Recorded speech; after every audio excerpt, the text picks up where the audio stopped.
আসসালামু আলাইকুম। আবারও হাজির হয়েছি। আজকের টপিক হলো ইংরেজি গ্রামার। আমাদের ইংরেজি গ্রামার জানতে গেলে শুরু থেকে আমাদের ইংরেজি বিষয়টা জানতে হবে।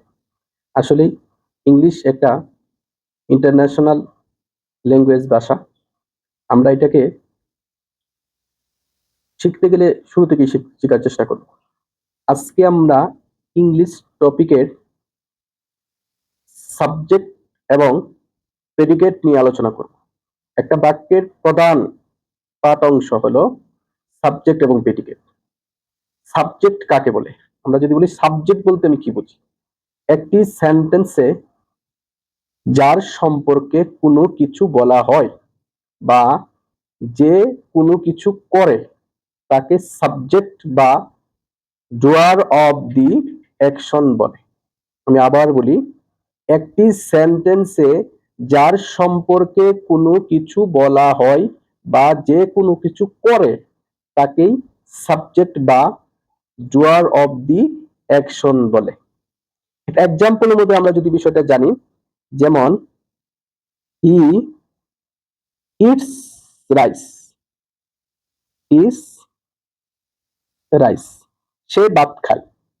এখানে এই যে সে কিন্তু ভাত খায়, সে ভাত খায়, এনে সে হইল সাবজেক্ট, সেটা কি সাবজেক্ট। আর এই যে আমরা দেখতেছি ইটস রাইস, এটা হলো প্রেডিকেট, এটা হলো কি প্রেডিকেট, এটা হলো প্রেডিকেট, এটা হলো সাবজেক্ট, এটা হলো কি প্রেডিকেট।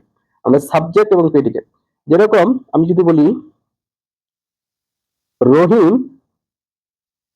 রহিম প্লেস বল, রহিম বল খেলে, এখানে কিন্তু রহিম সম্পর্কে বলা হয়েছে। তাহলে এখানে রহিম সম্পর্কে বলা হচ্ছে, রহিম হলো সাবজেক্ট আর প্লেস বল এটা হলো প্রেডিকেট। রহিম সাবজেক্ট আর প্লেস বল হলো কি প্রেডিকেট। আমরা সাবজেক্ট বিষয়টা বুঝতে পেরেছি, যে বাকে যার সম্পর্কে কিছু বলা হয় বা যে কোনো কাজ করে, যে রহিম এখানে বল খেলতেছে, এখানে রহিম হলো বাকে কি সাবজেক্ট। আচ্ছা, এখন আমরা জানবো প্রেডিকেটটা কি। প্রেডিকেট কাকে বলে? সাবজেক্ট সম্পর্কে যা কিছু বাড়তি ধারণা দেওয়া হয় তাকে প্রেডিকেট বলে। সাবজেক্ট সম্পর্কে যা কিছু বাড়তি ধারণা দেওয়া হয় তাকে প্রেডিকেট বলে। আমরা প্রেডিকেট বিষয়টা জেনেছি, এরপর এখান থেকে বলে নিই। যেমন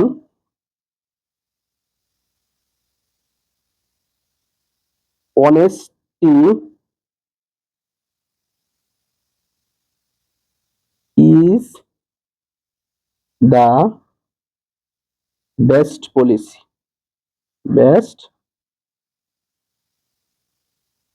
পলিসি। এই বাক্যের মধ্যে এই যে অনেস্টি এটা হলো সাবজেক্ট, আর এই যে ইজ দ্য বেস্ট পলিসি এটা হলো প্রেডিকেট। সততা সর্বোৎকৃষ্ট পন্থা, এই এটুকু হলো প্রেডিকেট। যেমন যদি বলি she is a nurse, she is a nurse, she is a nurse, সে একজন সেবিক বা সেবিকা।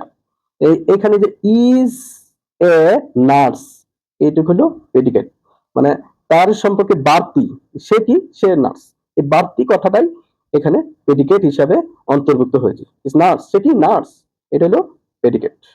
আচ্ছা, এখন আমরা জানবো সাবজেক্ট এবং প্রেডিকেট বুঝলাম, কিছু অজানা তথ্য জেনে নিই। অজানাটা কি? যেটা কোনো সময় আমরা এই অংশটা প্রেডিকেট বলবো না। কিরকম? যদি বলি হি ইজ প্লেইং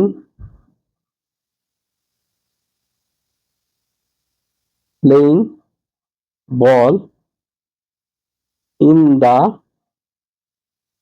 ফিল্ড, এই বাক্যটিতে সাবজেক্ট হইল হি, ইজ প্লেইং এটা হলো প্লেইং বল, এটা হলো কিন্তু প্রেডিকেট, এটা হলো সাবজেক্ট, এটুকু হলো প্রেডিকেট, প্রেডিকেট।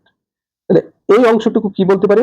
এগুলো হলো adverbial phrase, adverbial phrase.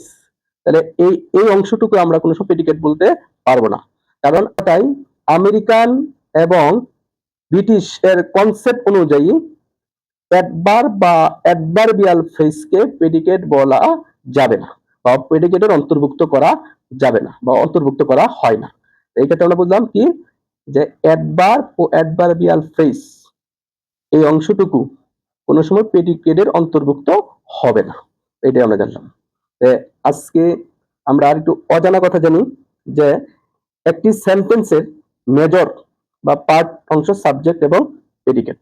Subject এবং কি প্রেডিকেট। একটি সেন্টেন্সের মেজর পার্ট হলো সাবজেক্ট এবং প্রেডিকেট। এই বিষয়টা আমরা ধারণা নেব।